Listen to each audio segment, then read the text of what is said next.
সম্মানিত উপস্থিতিবৃন্দ, অবশ্যই সশস্ত্র বাহিনীকে আমরা সকল বিতর্ক এবং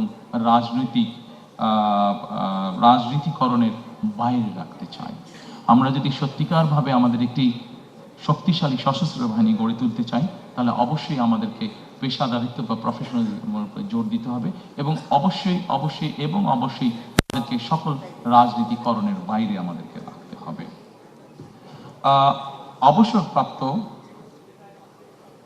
অবসরপ্রাপ্ত সেনা সদস্যদের ক্ষেত্রে আমরা ওয়ান র্যাঙ্ক ওয়ান পেনশন পলিসিটা চালু করতে চাইছি।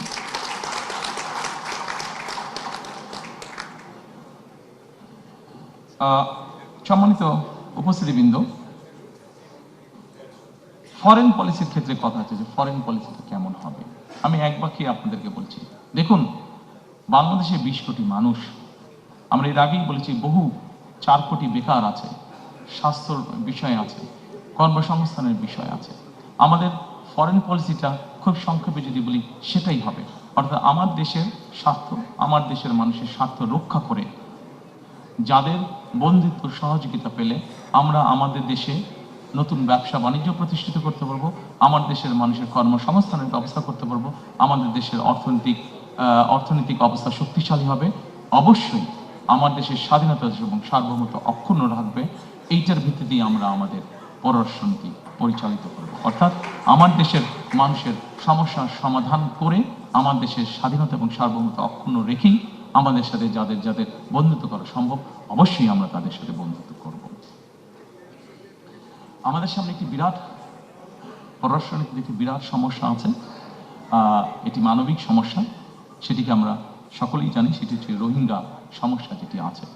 আমাদের নিজেদের দেশের জনসংখ্যা প্রায় 20 কোটি।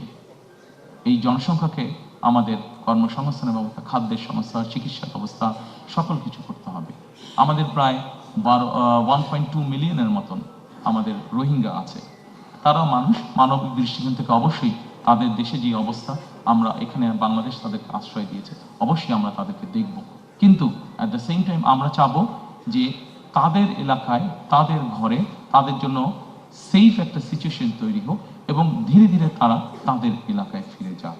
অর্থাৎ আমরা রোহিঙ্গার প্রত্যাবর্তন, সেফ প্রত্যাবর্তন আমরা নিশ্চিত করতে চাই। সম্মানিত উপস্থিতিরা, আমার পদ্মা, তিস্তা সহ বিভিন্ন নদীর পানির বন্টনের আমাদের কিছু অসুবিধা আছে। আমরা চাই যাদের সাথে আমাদের এই অসুবিধা আছে তাদের সাথে বসে আলোচনা করে আমরা এই সমস্যার সমাধান করতে চাই, যাতে আমার দেশের মানুষ তার পানির ন্যায্য হিসাব পেতে পারে। আমরা আমাদের পররাষ্ট্র মন্ত্রণালয়কে মোর অ্যাক্টিভ করার মাধ্যমে আমাদের যে প্রায় 1.5 কোটি প্রবাসী বিদেশে আছেন, তারা যাতে আরো বেটারভাবে ট্রিটেড হন, সেই বিষয়ে আমরা উদ্যোগ গ্রহণ করতে চাই। আমাদের যে বিভিন্ন দূতাবাসগুলো আছে সেগুলোকে মোর মডার্নাইজ এবং মোর অ্যাক্টিভ করার মাধ্যমে। সম্মানিত উপস্থিতিবৃন্দ, এরপরে একটি অত্যন্ত গুরুত্বপূর্ণ বিষয় আছে, সেটির প্রতি আপনাদেরকে অনুরোধ করব নজর দেওয়ার জন্য। শ্রমিক এবং প্রবাসী কল্যাণ। আমাদের দেশে একটি সমস্যা আছে। আমাদের দেশের নারী, পুরুষ এবং প্রতিবন্ধী যারা, তাদের ক্ষেত্রে একটি বেতনের ব্যাপারে একটি বৈষম্যমূলক আচরণ হয়ে থাকে অনেক জায়গায়, অনেক ক্ষেত্রে। আমরা পর্যায়ক্রমিকভাবে এই সমস্যাটির সমাধান করতে চাই, অর্থাৎ নারী, পুরুষ এবং প্রতিবন্ধীদের জন্য বৈষম্যহীন বেতন আমরা নিশ্চিত করতে চাই। আমরা একই সাথে মাতৃকালীন যে ছুটি আছে, নারীদের যে মাতৃকালীন ছুটি আছে, সেই ছুটিটাকে আমরা 6 মাসের উইথ স্যালারি, মানে সবেতন ছুটিতে আমরা নিয়ে আসতে চাই। এটিকে আমরা পর্যায়ক্রমিকভাবে শিশু শ্রম বন্ধ করার পরিবেশ আমরা নিশ্চিত করতে চাই। প্রিয় সহকর্মীবৃন্দ,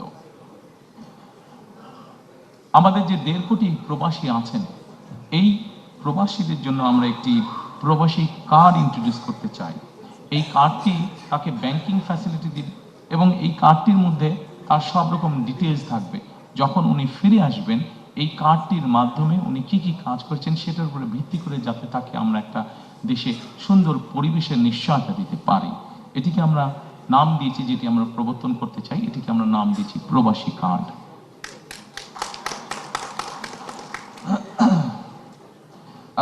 এর বাইরে আমরা প্রবাসীদের জন্য রেমিটেন্স প্রণোদনা দিতে চাই। বৈধ উপায়, রাষ্ট্রের যে উপায় আছে সেই উপায় যখন ওনারা টাকা পাঠাবেন সেইটার উপরে আমরা তাদেরকে একটি প্রণোদনা দিতে চাই। একটি সার্টেন অ্যামাউন্টের বেশি হলে অবশ্যই তাদেরকে আমরা সেই প্রণোদনাটা দিতে চাই, যাতে করে তারা দেশে যখন ফিরে আসবেন সেই প্রণোদনার পয়সাটা দিয়েও যাতে তারা তাদের কোনো একটি কাজে ব্যবহার করতে পারেন। সম্মানিত উপস্থিতিবৃন্দ, এরপরে আমি আপনাদেরকে আমাদের এইটা বৈষম্যহীন আর্থসামাজিক উন্নয়নের টেকসই রাষ্ট্রীয় সক্ষমতার লাস্ট যেই আমাদের প্যারাটা আছে সেখানে আমি আপনাদের দৃষ্টি আকর্ষণ করছি। এখানে আছে আমাদের সবুজ বিপ্লব। এই সবুজ বিপ্লব আমি আগেই বলেছি 5 বছরে আমরা 25 কোটি বৃক্ষ করতে চাই, বৃক্ষরোপণ আমরা করতে চাই। একই সাথে 5 বছর 25 কোটি বৃক্ষরোপণ করতে একই সাথে আমরা 2030 সালের মধ্যে শতকরা 20% বিদ্যুৎ আমরা নবায়নযোগ্য অর্থাৎ সোলার বলতে যেটা হয় সোলার পাওয়ার থেকে আমরা উৎপাদন করতে চাই। একটি গুরুত্বপূর্ণ কাজ আছে যেখান থেকে আমরা একটি বৈদেশিক মুদ্রা অর্জন করতে পারি। আমরা যেই সবুজ বিপ্লবের কথা বলেছি, 5 বছরে 25 কোটি গাছের যেই কথা আমরা বলেছি, এইটির মাধ্যমে আমরা সবুজ অর্থনীতি অর্থাৎ কার্বন ট্রেডিং মার্কেট আমরা গঠন করতে চাই। এবং এই কার্বন ট্রেডিং মার্কেট গঠনের মাধ্যমে আমরা হিসাব করে দেখেছি যে আমরা মোটামুটি $1 বিলিয়ন আমরা সেখান থেকে ইনকাম করতে পারবো, যেটি এখন খুবই সামান্য আছে, এবার 2.5 মিলিয়নের মতন আছে, সেটিকে আমরা 1 বিলিয়নে নিয়ে যেতে পারবো। আমরা যদি আমাদের এই বৃক্ষরোপণ সবুজ বনায়ন এই কার্যগুলো যদি আমরা মোটামুটি প্ল্যান অনুযায়ী সম্পাদন করতে পারি, তাহলে এই $1 বিলিয়ন আমাদের জন্য ইনকাম করা খুব কঠিন কিছু হবে না।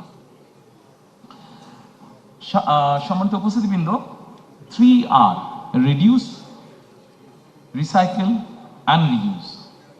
আমরা প্লাস্টিক এবং এই জাতীয় জিনিসের ক্ষেত্রে এই 3R এর উপরে আমরা গুরুত্ব আরোপ করতে চাই।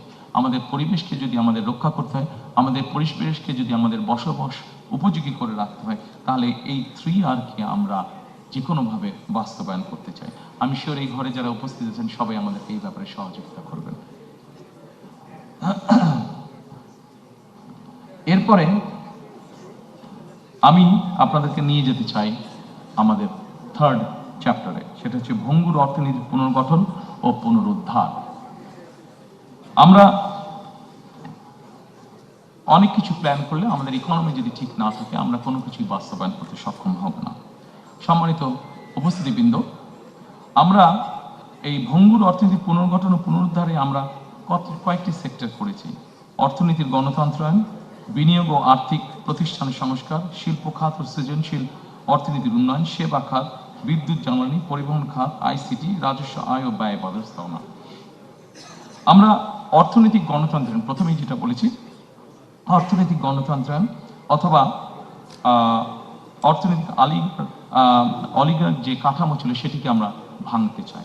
অর্থনৈতিক গণতন্ত্রায়নটা কি? অর্থনৈতিক গণতন্ত্র হচ্ছে কতিপয় কোনো বিজনেস হাউসের মধ্যে না রেখে বরঞ্চ আমরা গণতন্ত্রটাকে অর্থনীতিকে আমরা ডিস্ট্রিবিউট করতে চাই, যেখানে কম বেশি সকল মানুষের একটি এন্ট্রি থাকবে, সকল মানুষের অধিকার থাকবে গণতন্ত্রতে নিজের কন্ট্রিবিউশনটা করার মতন, অর্থাৎ সকলের অংশগ্রহণমূল্য এবং সবার জন্য উন্মুক্ত একটা অর্থনীতি আমরা গড়ে তুলতে চাই।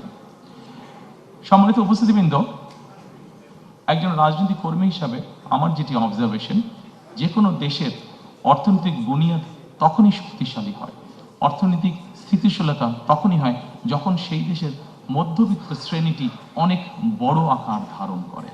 আমাদের পরিকল্পনা হচ্ছে অর্থনীতির ক্ষেত্রে আমরা বাংলাদেশের মধ্যবিত্ত শ্রেণী বলতে যেটি কয়েক বছর আগেও প্রায় ধ্বংসপ্রাপ্ত ছিল, সেই মধ্যবিত্ত শ্রেণীটিকে আমরা অর্থনৈতিকভাবে ধীরে ধীরে শক্তিশালী করে গড়তে তুলতে চাই। আমি আগেই বলেছি, আমাদের অর্থনৈতিক বা যে কোনো পরিকল্পনার মূল অন্যতম লক্ষ্য হচ্ছে কর্মসংস্থান তৈরি করা। যত বেশি সংখ্যক কর্মসংস্থান, যে কোনো বিনিয়োগ বলেন, যে কোনো অর্থনৈতিক কার্যক্রম বলেন, প্রত্যেকটিতে আমাদের লক্ষ্য থাকবে কর্মসংস্থানের তৈরি করা, যত বেশি সংখ্যক কর্মসংস্থান। কারণ আমরা মনে করি যত বেশি সংখ্যক কর্মসংস্থান আমরা তৈরি করতে সক্ষম হব, তত বেশি অর্থনীতি বা ইকোনমি তত বেশি সচল হবে আমাদের। এবং সেই জন্যই আমরা বলেছি যে আমরা 2034 সালের মধ্যে আমরা বাংলাদেশের অর্থনীতিকে $1 ট্রিলিয়ন অর্থনীতিতে নিয়ে যেতে চাই। সম্মানিত উপস্থিতিবৃন্দ, এরপরে আমি আপনাদের দৃষ্টি আকর্ষণ করতে চাই, অনেকগুলো বিষয় আছে এখানে, অনেক লম্বা বিষয়, সংক্ষেপ থাকার চেষ্টা করব। বিনিয়োগ এবং প্রাতিষ্ঠানিক সংস্কার। বিনিয়োগ এবং প্রাতিষ্ঠানিক সংস্কারে এফডিআই ক্যাপ্টেন আমরা নিয়োগ করতে চাই, অর্থাৎ ফরেন ইনভেস্টমেন্ট যারা আসবে, এই ফরেন ইনভেস্টমেন্ট যারা আসবে তাদেরকে বিভিন্ন সময় বিভিন্ন বিড়ম্বনা ভোগ করতে হয়। আমরা যেটা করতে চাই সেটা হচ্ছে আমরা একজন ক্যাপ্টেনকে নিয়োগ করতে চাই, যার দায়িত্ব হবে যে বিদেশি বিনিয়োগটা আসবে তার যাবতীয় যত কাগজপত্র, যত কিছু ফর্মালিটিস আছে, সেই ক্যাপ্টেন তার হয়ে সকল কাজগুলো সম্পন্ন করবে। তারা সকল কাজগুলো সম্পন্ন করবে যাতে সেই বিদেশি বিনিয়োগকারী হতাশ হয়ে ফিরে যেতে না হয় তাদেরকে। আমরা একটি পলিসি গ্রহণ করতে চাই অর্থনীতির ক্ষেত্রে। সম্মানিত উপস্থিতি, আপনাদের সকলেরই ধারণা আছে বিনিয়োগ বা অর্থনীতি এমন একটি বিষয়, আমরা যদি এটি ব্যাপারে যে কোনো পলিসি নিয়ে এবং হুটহুট করে যদি 7 দিন পর পর পলিসি চেঞ্জ করতে চাই, তাহলে অর্থনীতি কোনোভাবেই শুভ ফল দেখতে পাবে না। এবং সেই জন্যই আমরা সিদ্ধান্ত গ্রহণ করেছি যে অর্থনীতির ক্ষেত্রে আমরা কোনো আকস্মিক কোনো পলিসি পরিবর্তন করতে চাই না। আমরা চিন্তা ভাবনা করে পলিসি গ্রহণ করব এবং আমরা চিন্তা ভাবনা করে যেই পলিসি গ্রহণ করব সেটিতে আমরা স্টিক করতে চাই। হুটহুট করে আমরা কোনো পলিসির পরিবর্তন করতে চাই না, যা আমরা অতীতে দেখেছি, যাতে করে আমাদের বিনিয়োগ, আমাদের ব্যবসায়ীরা ক্ষতিগ্রস্ত না হন। আমরা লাইসেন্সিং প্রক্রিয়াকে সহজকরণ করে ফেলতে চাই। লাইসেন্সিং প্রক্রিয়া সহজকরণ করলে আমাদের ব্যবসায়ীরা উৎসাহিত হবেন, বিদেশি বিনিয়োগকারীরা উৎসাহিত হবেন। অনেক সময় আমরা দেখেছি লাইসেন্সিং প্রক্রিয়া বর্তমানে অনেক কঠিন, জটিল থাকার কারণে অনেক বিনিয়োগকারী, সেটি দেশি হোক বিদেশি হোক, তারা হতাশ হয়ে অনেক ক্ষেত্রে ফিরে যান। সেটিকে আমরা ইজি করে আনতে চাই। সম্মানিত উপস্থিতিবৃন্দ, এই মুহূর্তে যদি আমরা চিন্তা করি আমাদের সবচেয়ে বড় রেমিটেন্সের উপায় কোনটা? আমাদের সবচেয়ে বড় রেমিটেন্সের উপায় হচ্ছে গার্মেন্টস। কিন্তু একটি জাতি বা একটি দেশ যুগের পর যুগ একটি সেক্টরের উপরে কোনোভাবেই ডিপেন্ডেন্ট থাকতে পারে না। এবং সেই জন্যই আমরা মনে করি যে আমাদেরকে আরও সেক্টর বের করতে হবে এবং যেই সেক্টরগুলো রপ্তানিমূলক সেক্টর হিসেবে বিবেচিত হবে। আমরা ফার্মাসিউটিক্যালের কথা চিন্তা করতে পারি, আমরা লেদার শিল্পের কথা আমরা চিন্তা করতে পারি, আমরা আইটির কথা আমরা চিন্তা করতে পারি, আমরা টয় ইন্ডাস্ট্রির কথা চিন্তা করতে পারি, আমরা ইলেকট্রনিক ইন্ডাস্ট্রির কথা চিন্তা করতে পারি। এরকম অনেকগুলো রপ্তানিমুখী শিল্প আমরা চিন্তা করতে পারি। এবং এই রপ্তানিমুখী শিল্প আমরা কতগুলো শিল্পকে আমরা প্রায়োরিটাইজ করে নেব যে আগামী 5 বছর বা 10 বছর এই সেক্টরগুলোকে আমরা প্রায়োরিটাইজ করে নিব। এবং যেই সেক্টরগুলোকে আমরা প্রায়োরিটাইজ করব সেগুলোকে আমরা প্রণোদনা দিতে চাই, ইনসেন্টিভ দিতে চাই। এটা এমনও হতে পারে তাদেরকে আমরা বন্ডের ফ্যাসিলিটি দিব, বন্ডের ব্যারাজ ফ্যাসিলিটি দিব, বা যেই সকল প্রণোদনা দিলে সেই সেক্টরগুলো আস্তে আস্তে গ্রো করবে, সেই জিনিসগুলো আমরা তাদেরকে করে দিতে চাই। সম্মানিত উপস্থিতিবৃন্দ, অর্থনীতিকে তার নিজের গতিতে চলতে দিতে হবে। সবকিছু যেরকম চলার একটি ধর্ম আছে, অর্থনীতিকেও নিজের গতিতে চলতে দিতে হবে। আমরা বিগত দিনে দেখেছি যে ব্যাংকিং খাতে রাজনৈতিক হস্তক্ষেপ হয়েছে। আমরা দৃঢ়ভাবে বিশ্বাস করি যে ব্যাংকিং খাতকে যে কোনোভাবে হোক রাজনৈতিক হস্তক্ষেপের মুক্ত করে দিতে হবে এবং এটাকে প্রফেশনালি আমাদেরকে চালাতে হবে। কারণ আমরা যদি ব্যাংকিং খাতকে রাজনৈতিকভাবে হস্তক্ষেপ করি তাহলে এটির অশুভ প্রভাব অর্থনীতির উপরে পড়বে, যেটি আমাদের কারো জন্য কাঙ্ক্ষিত নয়।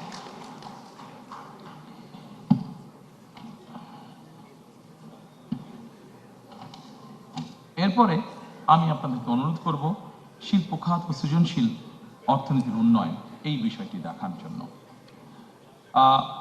এর মধ্যেই আমি আপনাদের কাছে বলেছি যে আমরা নতুন নতুন শিল্প গঠনের আমরা চেষ্টা করব। এর মধ্যে একটি বিষয় আছে, বিশেষ করে ক্ষুদ্র কুটির মাঝারি শিল্প যেটা আছে, এগুলোকে আমরা টার্গেটেড সাপোর্ট আমরা দিতে চাই। এগুলোকে আমরা টার্গেটেড সাপোর্ট দিতে চাই, যে এসএমই আছে, ক্ষুদ্র এবং কুটির শিল্প যেগুলো আছে। আমরা এর আগে দেখেছি, বিগত সময়ে আমরা দেখেছি অনেক বিনিয়োগ হয়েছে, কিন্তু কর্মসংস্থানের ব্যবস্থা হয়নি। আমরা 100 মিলিয়ন দিয়ে একটা ফ্যাক্টরি যদি করি, কিন্তু ওটাতে যত না মানুষ কর্মসংস্থানের ব্যবস্থা হবে, আমরা যদি 10 মিলিয়ন দিয়ে বা 1 মিলিয়ন দিয়ে কোনো ফ্যাক্টরি করি, আমরা দেখেছি যে সেখানে অধিক কর্মসংস্থানের ব্যবস্থা হয়ে থাকে। সেজন্যই আমরা আভ্যন্তরীণ শিল্প ভিত্তিকে শক্তিশালী করা এবং শিল্প খাতের বহুমুখীকরণের লক্ষ্যে আমাদের সরকার বিভিন্ন ধরনের প্রণোদনা প্রদানের পরিকল্পনা আমরা গ্রহণ করেছি। বিশেষ করে ক্ষুদ্র, কুটির এবং মাঝারি শিল্পে সুনির্দিষ্ট বা টার্গেটেড সাপোর্ট প্রদানের উপরে আমরা বিশেষ গুরুত্ব আরোপ দিতে চাই। এখানে বিভিন্ন রাজনৈতিক কারণে, বিভিন্ন কারণে বাংলাদেশের বহু শিল্প বন্ধ হয়ে গিয়েছে। শিল্প বন্ধ হওয়া মানেই অর্থনীতির গতি থেমে যাওয়া। শিল্প বন্ধ হওয়া মানে বহু মানুষ বেকার হয়ে যাওয়া। শিল্প বন্ধ হওয়ার মানেই বহু মানুষের সংসার বসে যাওয়া, বহু শিক্ষার্থীর জীবন নষ্ট হয়ে যাওয়া। সেজন্যই আমরা সিদ্ধান্ত গ্রহণ করেছি, যেসব বন্ধ শিল্প আছে প্রত্যেকটির জন্য দরকার হলে আলাদা আলাদাভাবে বসে আমরা পলিসি বের করব, যে ওই শিল্পগুলোকে যাতে আবার চালু করা যায় এবং সেখানে যাতে আবার অর্থনৈতিক কর্মচাঞ্চল্য শুরু হয়, সেখানে যাতে আবার নতুন করে কর্মসংস্থানের ব্যবস্থা হয়। আমি এরপরে যে লাইনটি আছে, এটা আমি আপনাদের সামনে এর মধ্যে অলরেডি উল্লেখ করেছি, যে রপ্তানিমুখী শিল্পগুলোকে আমরা বন্ডের সুবিধা, বন্ডের ব্যারোজ সুবিধা আমরা দিতে চাই। সম্মানিত উপস্থিতিবৃন্দ, বাংলাদেশে এরকম অনেক অঞ্চল আছে, আমরা যদি ভালো করে লক্ষ্য করে থাকি, বাংলাদেশে এরকম অনেক অঞ্চল আছে, বিভিন্ন অঞ্চলের বিভিন্ন কতগুলো সুবিধা আছে। কাজেই আমরা যদি এই বিষয়গুলোকে স্টাডি করি, তাহলে আমরা এক অঞ্চলের পণ্য দিয়েই আমরা বিভিন্ন এলাকা গড়ে তুলতে পারি। যেমন টাঙ্গাইলে, আমরা যদি টাঙ্গাইলে দেখি, টাঙ্গাইলের বিভিন্ন অঞ্চলে আমরা নামাজ পড়ার সময় যে টুপিটা ব্যবহার করে থাকি, সেই টুপিটা তৈরি হচ্ছে এবং এই টুপি সারা বিশ্বের বিভিন্ন জায়গায় যাচ্ছে। কাজে আমরা যদি ওই শিল্পটাকে ওখানে এনকারেজ করি, যারা করছে তাদেরকে সহযোগিতা করি এবং আরো নতুন যারা করতে চায় তাদেরকে যদি সহযোগিতা করি, তাহলে আরো অধিক সংখ্যক মানুষের যেরকম কর্মসংস্থান হবে, আরো অধিক সংখ্যক এক্সপোর্ট যাবে এবং এক্সপোর্ট যাওয়া মানে আমাদের more number of foreign currency we can earn. সম্মানিত উপস্থিতিবৃন্দ, এরপরে আছে আমাদের দেশের যেই হস্তশিল্প আছে, আমরা খেয়াল করে দেখেছি অধিকাংশ হস্তশিল্প বা ক্রিয়েটিভ ইন্ডাস্ট্রিতে আমরা খেয়াল করে দেখেছি যে আমাদের নারী শ্রমিকরা কাজ করে থাকেন।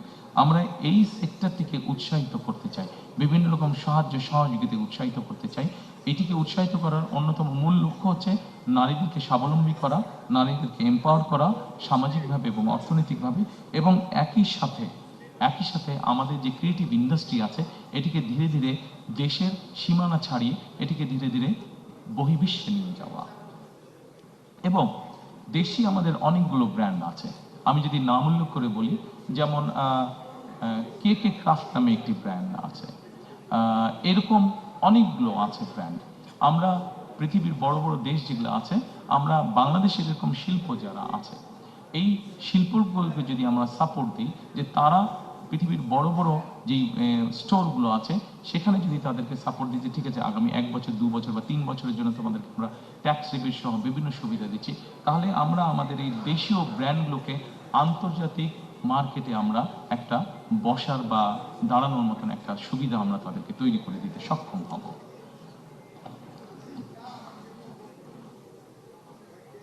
সম্মানিত উপস্থিতিবৃন্দ, এরপরে আপনাদেরকে আমি অনুরোধ করব সেবা খাতের প্রতি দৃষ্টি দেওয়ার জন্য। সেবা খাতের জন্য দৃষ্টি দেওয়া। সেবা খাতটাকে এখানে আমরা অনেক কর্মসংস্থান তৈরি করার পরিকল্পনা গ্রহণ করেছি। ব্যাংকিং আছে, আইটি আছে, পর্যটন আছে। এইগুলোকে যদি আমরা ঠিকভাবে সামনের দিকে গড়ে তুলতে সক্ষম হই, তাহলে ব্যাংকিং খাতে আমরা প্রচুর, ব্যাংকিংটা সার্ভিস সেক্টর, এখানে আমরা দিতে পারবো। আইটিতে আমরা প্রচুর পরিমাণে জব তৈরি করতে পারবো। পর্যটনে আমরা প্রচুর পরিমাণে, বাংলাদেশের বিভিন্ন জায়গায় বিভিন্ন ছোট অনেকগুলো আছে, এটাকে সার্ভিস ইন্ডাস্ট্রিগুলোকে আমরা যদি ঠিকভাবে তৈরি করতে পারি, এখানে আমরা অনেক কর্মসংস্থানের সুযোগ তৈরি করতে পারবো। একই সাথে আমরা সেবা খাতকে যদি প্রযুক্তি নির্ভর এবং রফতানিমুখী করার মাধ্যমে আমরা কর্মসংস্থানের ব্যবস্থা আমরা করতে পারবো। ঠিক একইভাবে আমরা আন্তর্জাতিক সার্টিফিকেশন এবং ব্র্যান্ডিং যেগুলো আছে, যেমন ধরেন ফেসবুক আছে, ইউটিউব আছে, বিভিন্ন আইটি কোম্পানি আছে, এদেরকে যদি আমরা বাংলাদেশে নিয়ে আসতে পারি, তাহলে আমাদের ইয়াং জেনারেশন যারা এই কাজগুলোর সাথে জড়িত, তাদের জন্য তখন কাজ করতেও সুবিধা হবে, তাদের ইনকাম যেরকম বাড়বে, আরও অধিক সংখ্যক মানুষের কাজ করার অপরচুনিটি তখন তৈরি হবে। এরপরে আমি আপনাদেরকে অনুরোধ করব বিদ্যুৎ, জ্বালানি ও পরিবহন খাতটিকে দেখার জন্য। সম্মানিত উপস্থিতিবৃন্দ, বিদ্যুৎ খাতে এখানে অনেক কিছু বলা আছে, বিদ্যুৎ খাতে অনেক পয়েন্ট আছে, আমি এতগুলো পয়েন্ট আলোচনা করব না। আমরা যদি সকলে প্রথমে এক বাক্যে একটা কথা চিন্তা করি, বিদ্যুৎ খাতটি আমরা কিরকম চাই, আপনাদের যে কাউকে যদি আমি প্রশ্ন করি, আপনারা এক বাক্যে একটি উত্তর দিবেন যে আমরা নিরবিচ্ছিন্ন বিদ্যুৎ চাই, তাই তো নাকি? সবার কিন্তু এটা থাকবে, নিরবিচ্ছিন্ন বিদ্যুৎ চাই আমরা। কাজে আপনাদের মতন আমিও একজন মানুষ যে যার লক্ষ্য এবং উদ্দেশ্য থাকবে বাংলাদেশে নিরবিচ্ছিন্ন বিদ্যুতের পরিস্থিতি তৈরি করা। এবং নিরবিচ্ছিন্ন বিদ্যুৎ পরিস্থিতি তৈরি করার জন্য কি কি আমরা চিন্তা ভাবনা করেছি, সম্মানিত উপস্থিতিবৃন্দ, আপনাদের কাছে সেগুলো আছে, আপনাদের বিরক্তি উদ্যোগ করেছে, আমি আর সেটা লম্বা করছি না। তবে আমরা যেরকম বলছি, অলরেডি আমি আপনাদের সামনে বলেছি যে 2030-এর মধ্যে আমরা 20% নবায়নযোগ্য বিদ্যুৎ যেরকম আমরা তৈরি করতে চাই, একই সাথে আমরা আমাদের ঢাকা শহরে প্রতিদিন 7,000 টন ময়লা বা আবর্জনা তৈরি হচ্ছে। এইভাবে যদি আমরা চিন্তা করি, বাংলাদেশের সবগুলো বড়সড়ই এরকম হচ্ছে। কাজেই আবর্জনাকে, পরিবেশকে রক্ষার জন্য আবর্জনা থেকে কিভাবে বিদ্যুৎ তৈরি করা যায়, আমরা সে ব্যাপারেও চিন্তা ভাবনা করছি। এবং এতটুকু আপনাদেরকে আমি বলতে পারি, ইনশাল্লাহ 12 তারিখের নির্বাচনে আমরা সরকার গঠনে সক্ষম হলে ইনশাল্লাহ খুবই দ্রুত আমরা আবর্জনা থেকে ইনশাল্লাহ বিদ্যুৎ উৎপাদন করব এই দেশের মানুষের জন্য।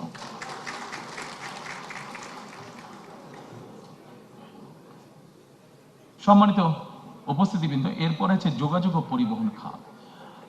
যোগাযোগ এবং পরিবহন খাতে খুব সংক্ষেপে যদি আমরা নিয়ে আসি, আমরা সম্পূর্ণ বাংলাদেশটাকে আমরা রেল লাইনের মাধ্যমে কানেক্টিভিটি আমরা তৈরি করতে চাইছি। রেল লাইনের মাধ্যমে অবশ্যই রোড আছে, রাস্তাঘাট, হাইওয়ে, মোটরওয়ে, বাস, ট্রাক, এগুলো অবশ্যই আছে, কিন্তু রেলওয়ের মাধ্যমে এই জন্য আমি আপনাদের সামনে কথাটা তুলে ধরলাম যে রেলওয়েকে যদি আমরা ডেভেলপ করতে পারি, তাহলে কিন্তু মানুষের যাতায়াত খরচ, সেটা নিজের যাতায়াত খরচ হোক অথবা পণ্য পরিবহন হোক, সেটি অনেকাংশে কমে আসবে।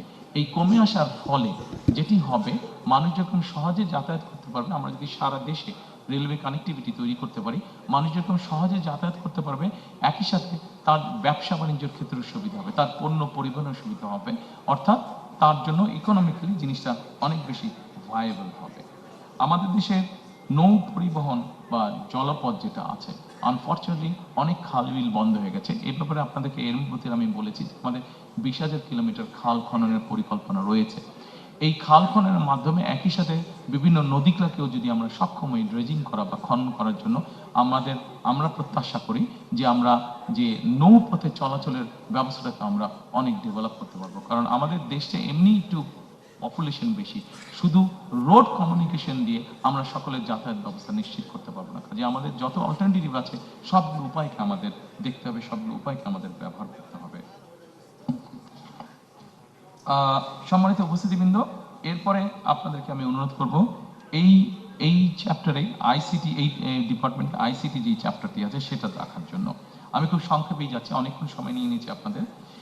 আইসিটিতে আমরা আমাদের যে পরিকল্পনা, সেটা হচ্ছে সাইবার নিরাপত্তা এবং এআই সহ 5টি খাতে আমরা পরিকল্পনা গ্রহণ করছি 2 লক্ষ, এবং ফ্রিল্যান্সিং ও কন্টেন্ট ক্রিয়েশনে আমরা 8 লক্ষ, অলটুগেদার এবং 10 লক্ষ কর্মসংস্থানের আমরা চিন্তা ভাবনা করছি। আমাদের ইয়াং জেনারেশন, যেমন ধরেন আমাদের ইয়াং জেনারেশন যারা সে কন্টেন্ট ক্রিয়েশনের কাজ করে থাকেন, আপনাদের অনেকেই জানা আছে সাউথ কোরিয়া যে দেশটি, এরা এখানে যারা ইয়াং জেনারেশন আছে, এরা কন্টেন্ট ক্রিয়েশনে খুব ভালো করে থাকে, এবং খুব সম্ভবত গত বছর তাদের শুধু কন্টেন্ট ক্রিয়েশন থেকেই তাদের ইনকাম ছিল, দেশের ইনকাম ছিল প্রায় $12 বিলিয়ন। কাজে তারা যদি পারে, আমাদের ইয়াং জেনারেশন না পারার কোনো কারণ নেই। আমাদের কিছু পলিসিগত বিষয় আছে, সেই পলিসিগুলোকে আমাদেরকে সঠিকভাবে গ্রহণ করতে হবে। পলিসিগুলো গ্রহণ করার মাধ্যমে আমরা যদি এই ছেলে মেয়েদেরকে ট্রেনিং দিতে পারি, একটু তাদেরকে বিভিন্নভাবে সহযোগিতা করতে পারি, আমরা দৃঢ়ভাবে বিশ্বাস করি যে এখানে 8 লক্ষ আমরা বলেছি, 8 লক্ষের বেশি আমরা তৈরি করতে পারবো, এবং প্রচুর পরিমাণ বৈদেশিক মুদ্রা আমরা এখান থেকে অর্জন করতে সক্ষম হব।